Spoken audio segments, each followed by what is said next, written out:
আমাদের কোমলমতি শিশুরা দিন দিন কেন জানি নেশায় আসক্ত হয়ে যাচ্ছে। আর বিড়ি সিগারেট দোকানদার যারা বিক্রি করে এমন দোকানদাররা কেন জানি 2 টাকা লাভের আশায় তারা এই ছোটো ছোটো শিশুরা হাতে বিড়ি সিগারেট তুলে দেয়। একদিন এরাই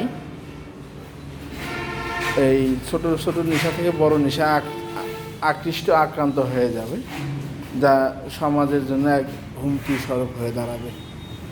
তাই সচেতন মহলের উচিত এই ছোটো ছোটো বাচ্চাদের কাছে বিড়ি সিগারেট বিক্রি না করা। তাদের পরিবার আজও জানে না যে তারা বিড়ি সিগারেটে আসক্ত হয়েছে। তো এই সমাজটাকে বাঁচাতে হলে অবশ্যই সবার সচেতন হতে হবে, তাহলে হয়তো বা সমাজ, দেশ, জাতি বাঁচবে।